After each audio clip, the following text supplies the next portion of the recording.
Hello, and thanks for joining us on Chicago Tonight. I'm Brandis Friedman. Here's what we're looking at. Mixed messages from the White House on deportation efforts at farms and hotels. How relief organizations are filling gaps in the wake of natural disasters. And meet a high school teen going viral for giving free hair makeovers in the school bathroom. First off tonight, President Donald Trump has directed ICE agents to pause his immigration crackdown on hospitality and agriculture workers. That's after business leaders raised concerns that the administration's mass deportation efforts were depriving them of essential workers. Last week, the Trump administration said it's working on legislation to allow undocumented workers to remain in these industries. Joining us now with their reactions are Maggie Rivera, CEO and President of the Illinois Migrant Council; Robert Bruno, Professor and Director of the Labor Education Program at University of Illinois; and Steve Hubbard, Senior Data Scientist at the American Immigration Council. Thanks to all three of you for joining us. Maggie, let's start with you, please. The Trump administration has amped up deportation efforts, but also claimed that they're pausing for workers in the agricultural and hospitality industries. How has this uncertainty affected workers? In many different ways. So there's so many ways that they're being affected as far as um, families being broken up, but primarily the main thing that we're seeing is fear. There's so much fear out there because of not knowing what could happen to them. Not only getting separated from their families, but not knowing where they're going to end up. It's not like back in the old days where when people got deported, they were placed on a bus or on a plane, dropped off at the border, and then they made their way home. Well, that's not the case in this time. They're being deployed to areas that they never even been to, that they don't know. So it is very, very scary out there for them. Also, the fear of not going to work because they don't want to be away from their children, primarily when there's small children. They don't want to leave them behind, not knowing what would happen to them. And I'm also, looking at how mixed families are being um, so scared of being separated when their children are U.S. citizens.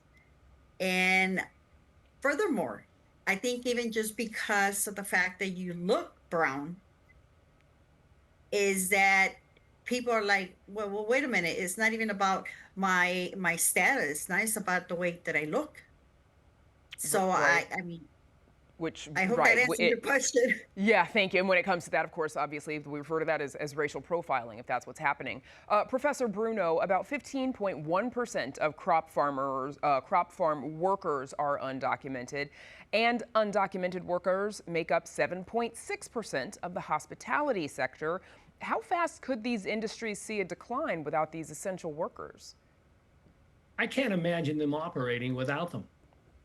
Frankly, you would find out just how needed they are and how they're unappreciated, unvalued, and really never really seen. But if you remove them, I think the impact would be dramatic. I think you would see businesses, first of all, the services would degrade terribly because there would be significant shortages, lots of turnover, in certainly in the hospitality and leisure industry. They tend to be smaller operations. And if you have a couple of workers just afraid to show up because they're foreign born, it could put enormous stress on the firm, certainly leading to a degradation of services, but most likely over any decent length of time, probably putting them out of business. And there just isn't a labor force that's going to step in.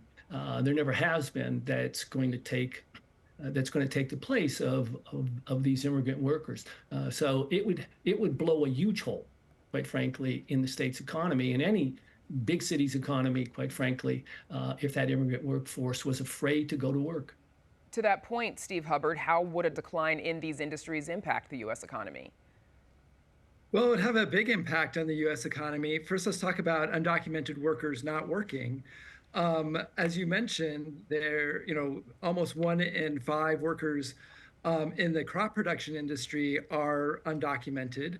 Undocumented workers actually do pay taxes. A lot of people say that, oh, they don't pay taxes. They do pay taxes. They do contribute to things like Social Security and Medicare. So we lose that tax base, of course. And then at the local level, many rural areas and tourist areas rely on these workers to provide jobs, and they are also part of the economy. They contribute to the local economy. And then when you have higher prices because you don't have the labor force to work in the crop production industry or to harvest your crop, and you need to then find other workers, and that also increases the costs of running a farm or to running a hotel or accommodation. So there's some serious questions about how do these industries adapt and make it economical for our country and for our economy. We heard Professor Bruno say that he could not imagine some of these industries continuing without these workers. Steve, back to you. Could these places potentially close down? Some farms, for example, some hotels. I can't see how some of them could survive in some of this environment. When you look at fruit and vegetable industries, farms, they rely a lot on immigrant workers, and then of course undocumented workers as well. And so when you are taking away their workforce, they need to find workers, and usually they have to find workers very quickly because many of these are seasonal, right? Harvest happens at a certain time of the year, and it's also based on location. California, Texas, Florida, where many places where we get our fruits and vegetables have higher numbers of undocumented workers, and if they are deported, then where are we finding these workers? Where are these workers coming from? And something that's very seasonal and very also location oriented. Maggie, how does this labor shortage compare to what the country experienced in the early 1940s? It's very much like what happened back then. It's almost like history is repeating itself. During the Bracero time in 1942 through 1964, I believe it was, the whole reason why that program was created was because we were experiencing a shortage in farm labor because of World War II. So a lot of our soldiers were away at fighting for the country, and we had nobody, so the crops were rotting. So that's when they came up with the bracero program, and Mexico provided the laborers to be able to save our crops, and it worked. So if we continue to see this happening, we're going to be facing the exact same thing, probably even at a worse case scenario.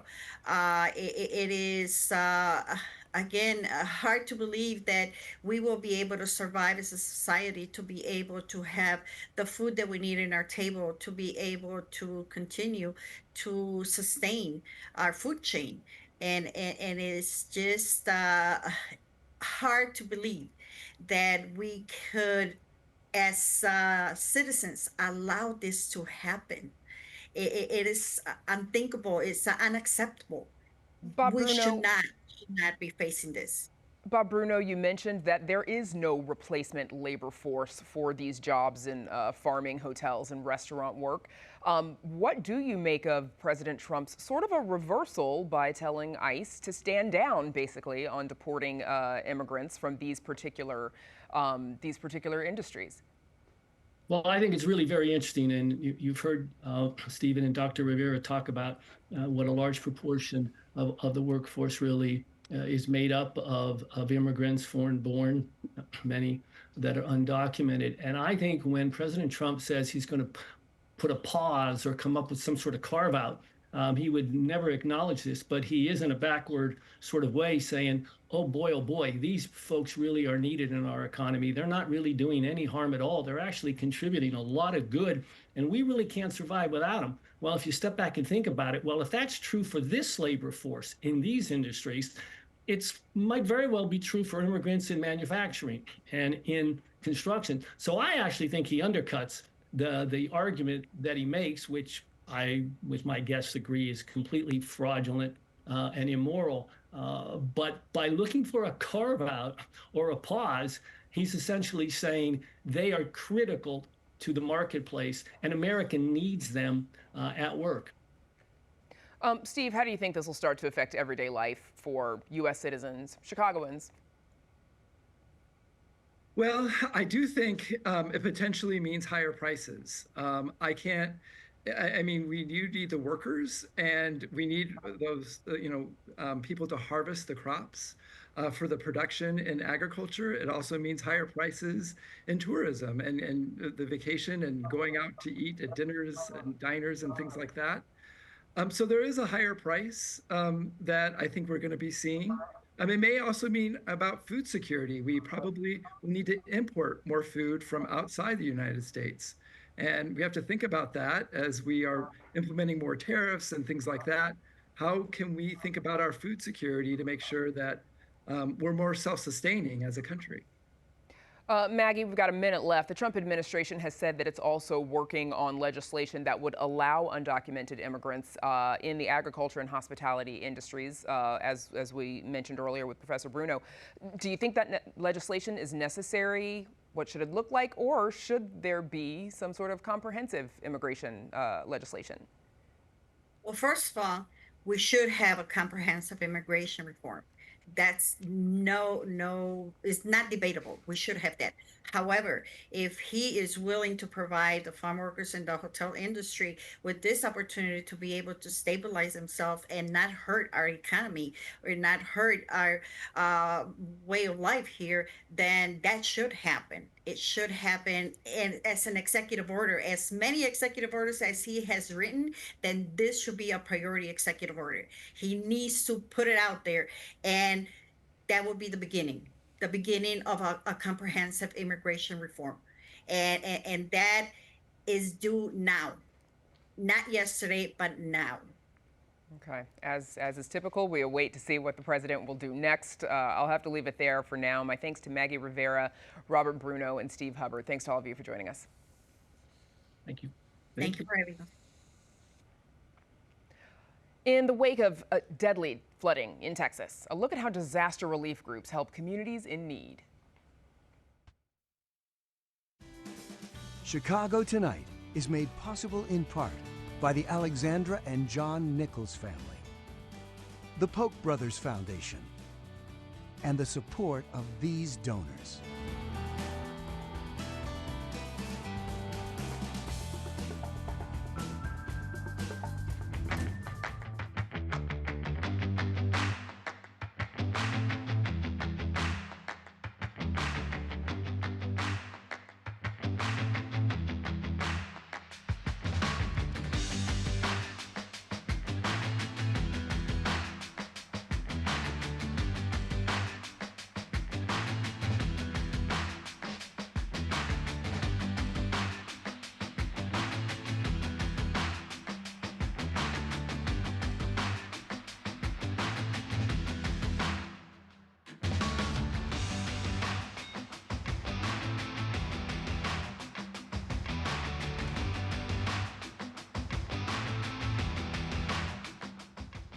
Texas and the rest of the nation are still in mourning as the death toll rises to 120 people almost a week into recovery efforts.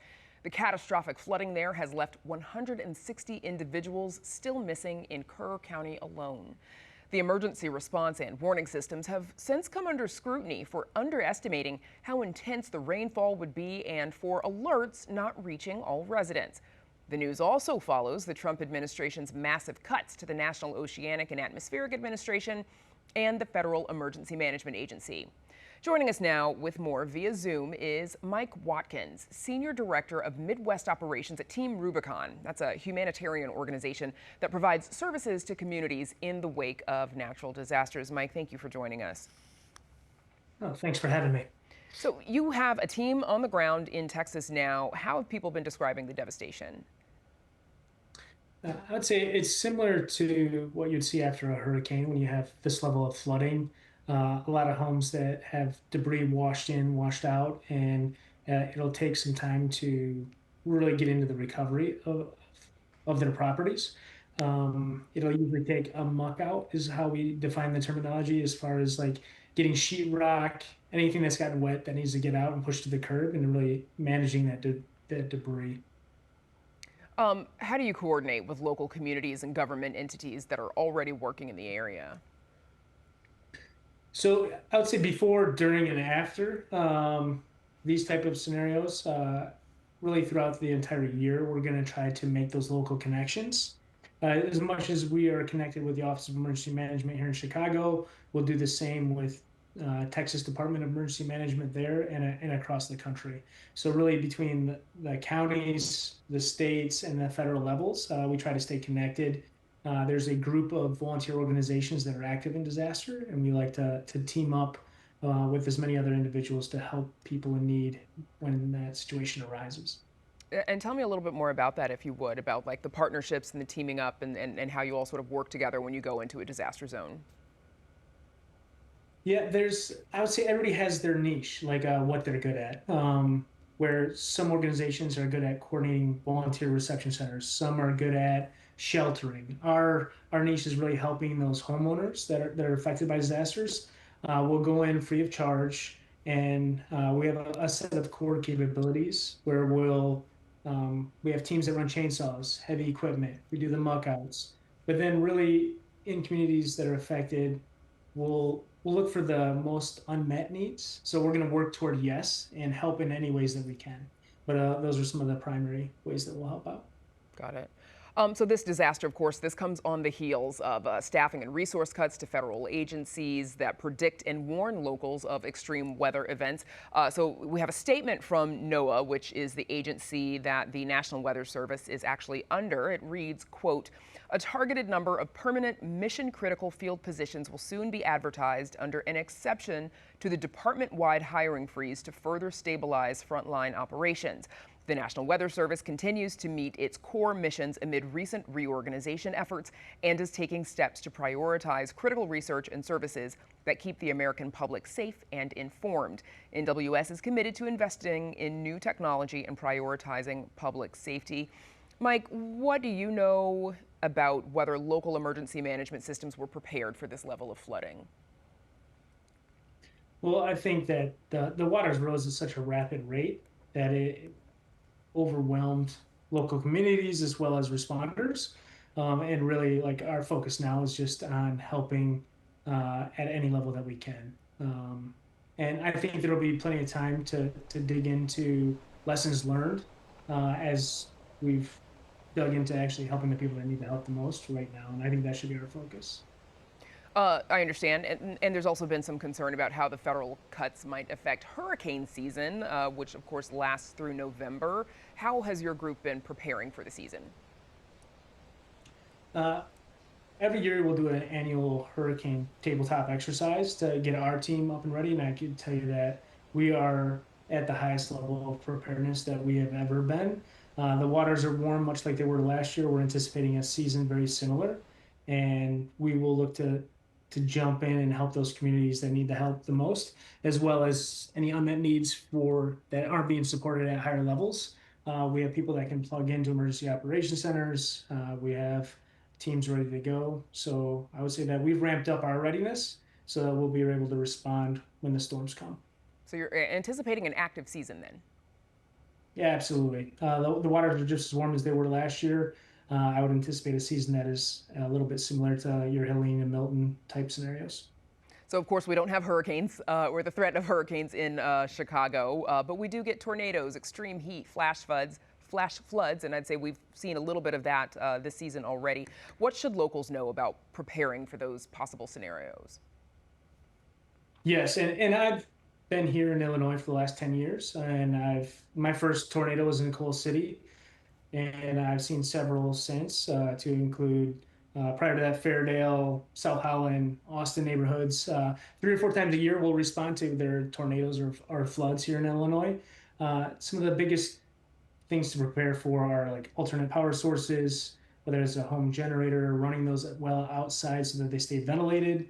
I would say that heat is the biggest factor after a storm. So hydration, having extra water and resources, and then knowing who to reach out to for help. And I think that Team Rubicon is one of those agencies that will help after a storm.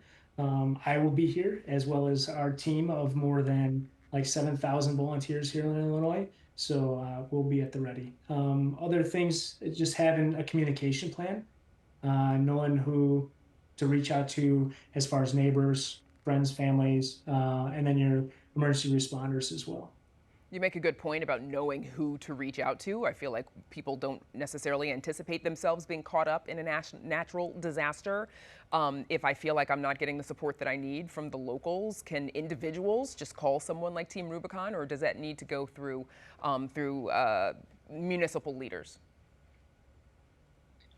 A lot of times, the Office of Emergency Management will put out contact numbers.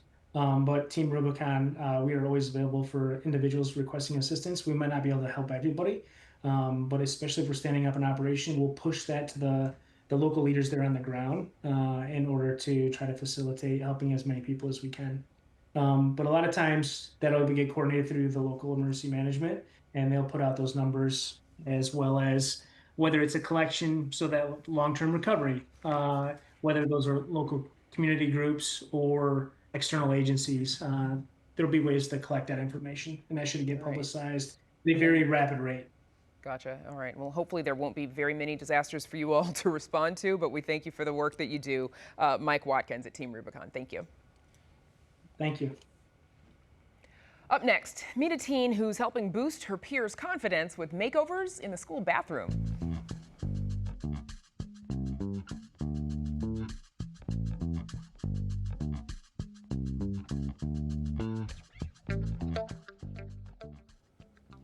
School may be out, but we thought this next story was worth interrupting your summer break to revisit.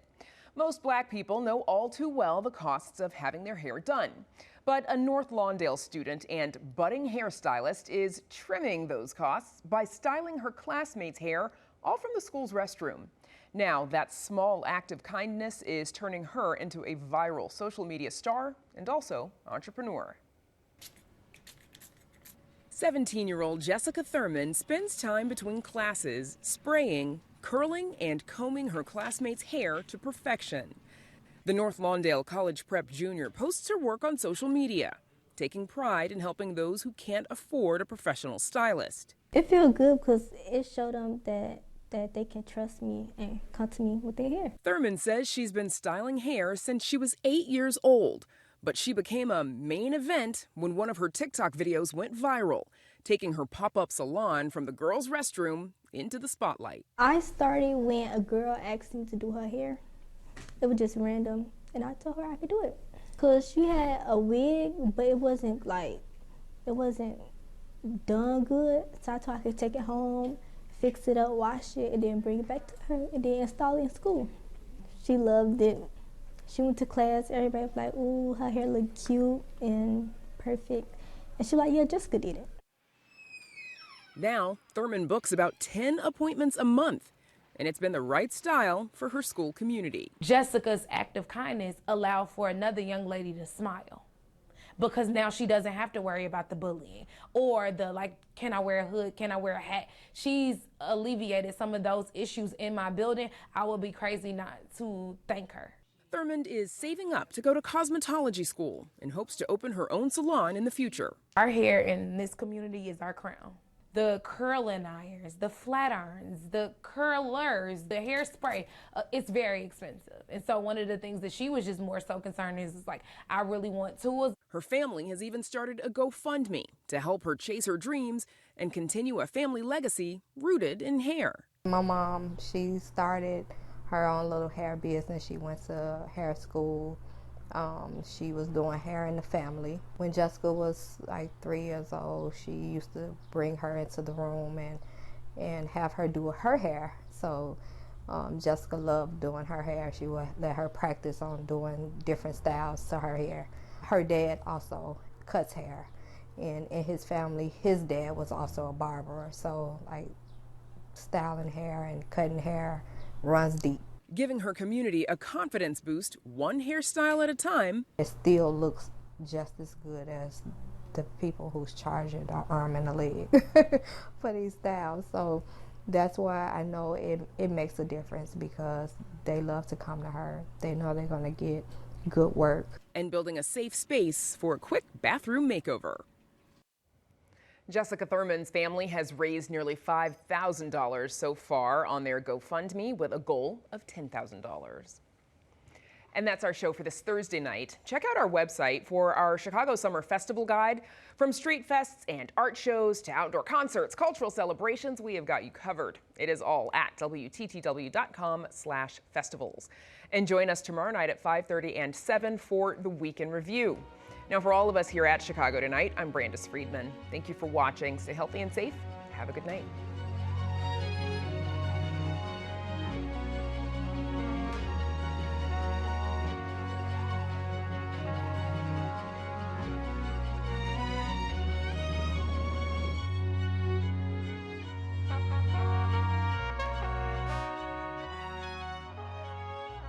Closed captioning is made possible by Robert A. Clifford and Clifford Law Offices, a Chicago personal injury and wrongful death firm that contributes to public safety policy and guidelines.